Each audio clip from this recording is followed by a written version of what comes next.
Türkmenistanda howanyň gyzgynlygyndan 40 gradusdan aşmagy bilen ýurdun durly künjeklerinde ýene-de köpçüliklerin elektrik bökdönçlikleri ýüze çykyp başlady. Lewapda toň dowamly kesilmegi bilen birlikde onuň bar wagtyndaky kuwady hem elektrik abzallaryny kadaly işletmäge ýetmeýär. Yerli ilat Tebitdäki ýakynda açylan iri elektrik stansiýasynyň diňe daşary ýurda tog ýermek üçin ulanylýandygyny, özleriniň tog üçinçiligindäki meseleleriniň bolsa ýyllar boýy aradan aýrylmaýandygyny aýdýar. Hepdäniň başyndan beri Gülaýdyň merkezi şäheri Türkmenabadyň dürli etraplarynda häli şinde elektrik togy kesildi durdy.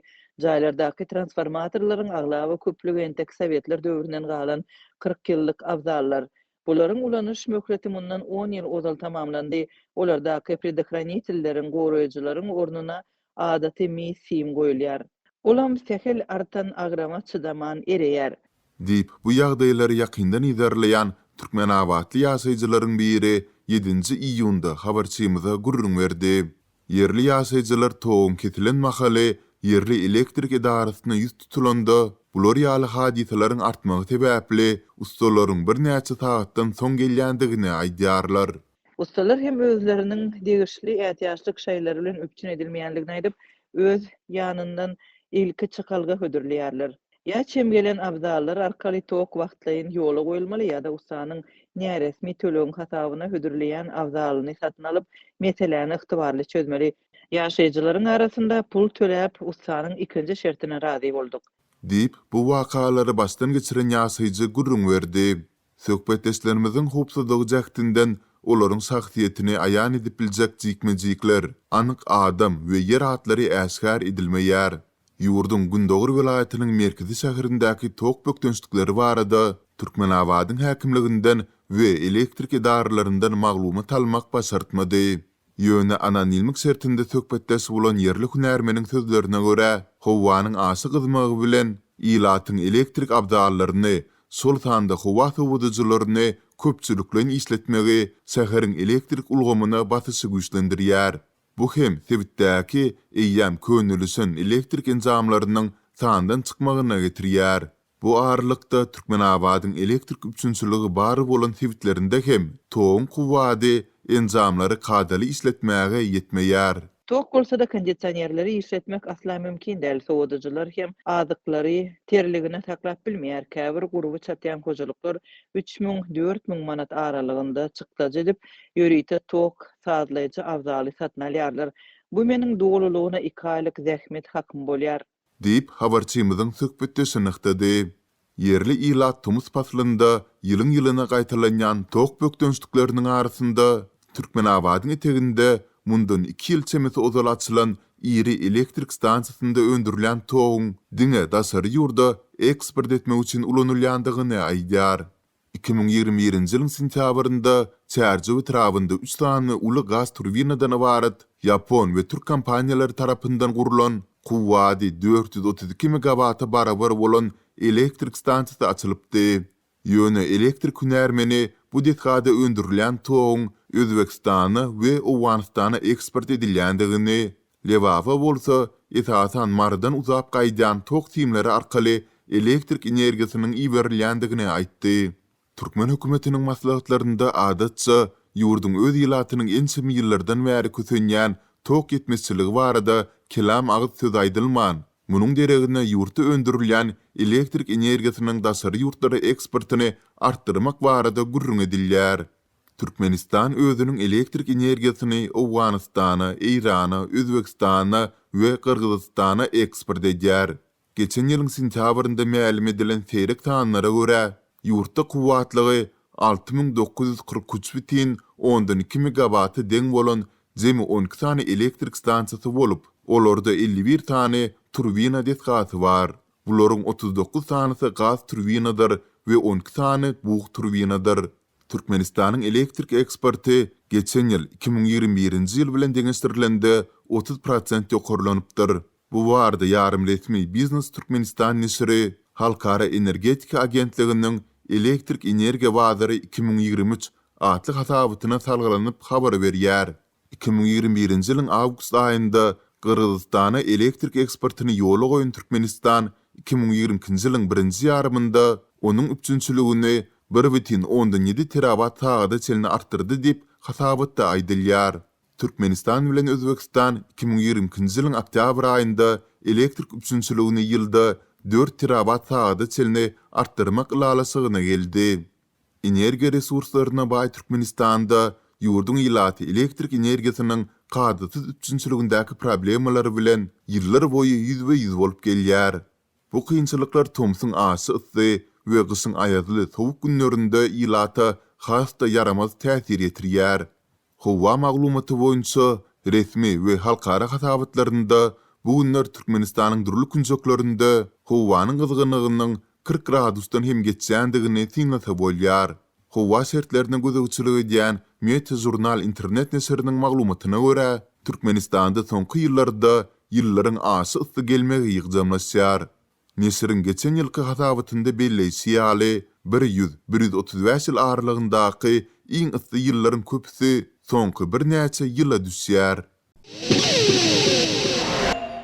Aşgabat Daşowut avtomagistralynyň ugruna 1-nji iýuwna 2 awtomobil ulagynyň PTP çakışmagy netijesinde bolan ýol hadisasyna 4 adam helak boldy. Ýol helakçyligi 560 km töwere uzunlygy bolan gara ýoluň takminan 270-280 km aralygyna bolup geçdi.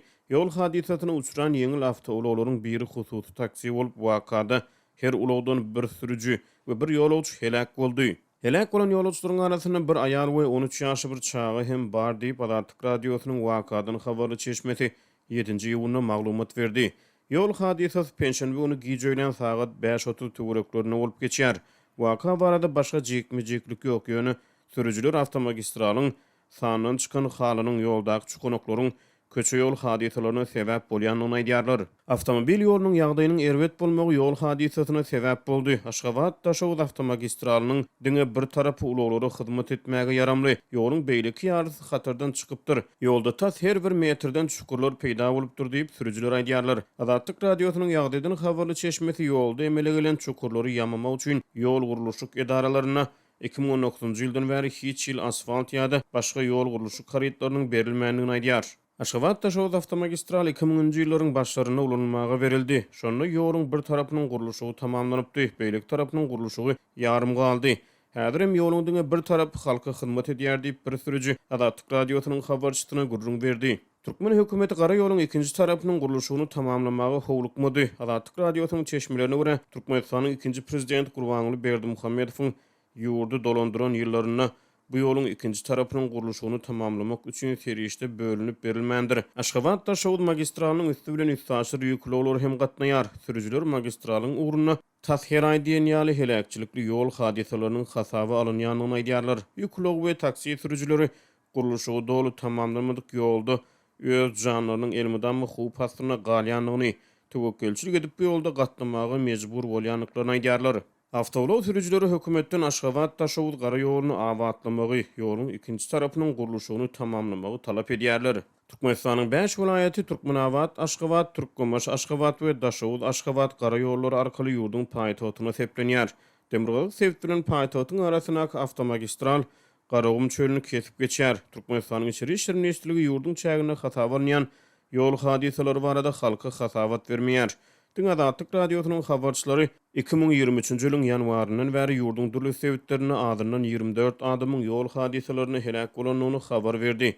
Azatlygyň habar beren ölüm hadisalarynyň aglaba bölegi Aşgabat Türkmenawat avtomagistralynyň ugruna bolup geçdi. Azatlyk radiosynyň habarçylaryna görä fevralyň ahyryna Mary Türkmenawat avtomagistralynyň ugruna bolan ýol helakçyligine 7 adam. Daşowut vilayatynyň Bedirkent daýhany birleşiginde 5-nji aprelde bolan ýol hadisasyna kämillik ýaşyna ýetmedik 3 mektep okuwçysy, Aşgabatyň 30-njy etrapçasyna 27-nji aprelde bolan ýol hadisasyna 1 adam, 29-njy aprelde Farabda bolan ýol hadisasyna 2 adam, 15-nji maýy geçilenigi Aşgabatyň 10 ýyl awadançylyk köçetinde bolan ýol hadisasyna 7 adam helak boldy. Şeýlelikde 2023-nji ýylyň 1-nji ýarymyna Türkmenistanyň adyndan 24 adam ýol helakçyligine wepat boldy. Türkmenistanyň döwlet medeniýeti ýurtda hasablanyň köçe ýol hadisalary barada habar bermeýär.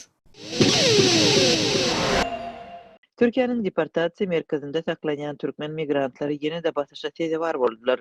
Adam hukuklaryny goraýjy Türkmen Helsinki fondunyň we Türk Medeniýetining habaryna görä merkezleriň birinde saklanýan türkmen raýatlary onu golay watandaşynyň ýenjilmegine garşy açlyk ýylan edipdir. Türkmen Helsinki fondy 4-nji ýunda Türkiýanyň Kayseri şäherindäki deportasiýa merkezinde saklanýan birnäçe türkmen migrantynyň garawullar tarapyndan ýenjilendigini habar berdi. Maglumata görä bu waka 2023-nji ýylyň 4-nji iýununda akşam saat 9 töwerege nahar wagtynda türkmenler bilen merkeziň howpsuzlyk gullugynyň arasynda ýüze çykypdyr. Käbir maglumatlara görä wakanyň sebäbi imitleş tertibiniň bozulmagyna degişli bolmagy mümkin diýip adam hukuklaryny goraýjy gurama wakanyň şaýatlaryna hem ýenjilenleriň garyndaşlaryna salgylanýar. Türkmen Helsinki fondunyň başlygy Täjegül Begmedowa bolan waka barada Azatlyk radiosyna şeýle gurrun berdi. O Türkiýede Türkmen migrantlary bilen Türk deportasiýa merkeziniň işgärleriniň arasynda ýene bir dawa bolupdyr. Bu barada biz Türkiýedäki ýerleşen birnäçe insan hukuk goraýan derneklere, guramalary habar berdik we şu Türkmen migrantlary kömek etmäge çagyrdyk. Guramanyň maglumatynda şaýatlaryň biri setirlenýär. 10 töweregi watandaşym türk goragçylar tarapyndan ýenjildik. Käbirleri dörli agyr şikat aldylar. Olary aýaklaryna, gapyrgalaryna, kellesine urdular. Diýip şaýat ejer çekenler üçin Lokmanlar topardyň çagyrlandygyny, ýöne olara düýpli kömek berilmänligini we hiç kimin keselhana äkidilmänligini habar berdi. Türkmen Helsinki fondunyň maglumatyna görä şol gün urlanlar näwelli bir ýere geçirilipdir. Gurama olaryň käbiriniň şahsiýetlerini anyklapdyr we olaryň atlaryny Mälik Tangry Mergen we Yusuf diýip agzap geçýär. Azatlyk radiosy Türk migrasiýa gullugundan we Kayseri şäherindäki deportasiýa merkeziniň wekillerinden maglumat alyp bilmedi. Bu aralykda Türk habar beriş serişdesi deportasiýa merkezinde ýerleşýän Türkmenistanyň raýatlarynyň nägilelik bildirip açlyk ýylan edendiklerini habar berdi. Türkmen Helsinki fondunyň başlygy Täjegül Begmedowa munyň 2023-nji ýylyň başyndan bäri türkmenleriň deportasiýa merkezlerinde ýenjilmegi bilen bagly 3-nji ýagdaýdygyny belleýär. Ondan öň 10-njy aprelde şoňa meňzeş waka Tuzla şäheriniň deportasiýa merkezinde we 18-nji fevralda Çankerede bolupdy. Begmedowa türkmen adam hukuklaryny goraýjylaryň migrantlara kömek bermek üçin Türk adam hukuklaryny goraýjy guramalaryna ýüz tutanlygyny aýtdy. Munyň sebäpleri barada aýtsak, ilki bilen türkmen rejimiň migrantlaryň problemalarynyň gözüni yummaklyk. 20-30 ýyldan bäri türkmen migrantlaryň arkasynda hiç kim resmilerden hiç kim duranok. Ne posolstva, ne ombudsman, ne Aşgabatyň özü. Şonuň üçin migrantyň düşen ýurtlardaky resmiler bize yetimlere seredýän ýaly seredýärler. Diýip Begmedowa aýtdy. Adam hukuklaryny goraýjylar Türkiýedäki deportasiýa merkezinde saklanýan migrantlaryň problemalary barada öňe birnäçe habar beripdi we Türkmenistanyň häkimetlerini raýatlarynyň ykbalyna üns bermäge çagyrypdy. Türkmen Helsinki fondunyň maglumatyna görä, Türk deportasiýa merkezinde türkmenler ýetatan möhleti geçen pasportlarynyň bolmagy we kanuny taýdan Türkiýede galmagyna ruhsat berýän resmi namalarynyň ýokdugy sebäpli saklanýarlar we olar ýarym ýyldan gowrak şol ýerde bolmaly bolýarlar. Olar saklanýan agyr şertleri we uzak gabawda bolmagy zerarly uly ejer çekerler. Täjegül Begmedowa Türkiýedäki türkmen raýatlary üçin esasy problemanyň bu ýurtdaky türkmen diplomatlarynyň üns bermezligi bilen baglydygyny belleýär. We ol türkmen migrantlarynyň problemalaryna ne türkmen häkimetleriniň, ne de diplomatik wekilleriniň, ne de medeniýetiň hem we türkmen ombudsmanynyň üns berýänligini aýdar. Türkmenistanyň raýatlary Türkiýedäki daşary ýurtlularyň arasynda san taýdan ilkinji üçlügiň hataryna girýär. Resmi maglumatlara görä bu ýurtda Türkmenistanyň 200 miňden gowrak raýaty kanun esasda ýaşaýar. Resmi däl maglumatlara görä ýurtda bir kanun bolýan türkmen migrantlarynyň sany birnäçe köp. 2022-nji ýylyň sentýabr aýynda ýurtlaryň arasynda wiza rejimi girilenden soň türkmen raýatlaryna Türkiýede ýaşamak üçin ruhsatnama almak prosesi hasta çylsyrymlaşdy. Köpüsi bir kanun galmak howpy bilen ýüzbeýiz boldy.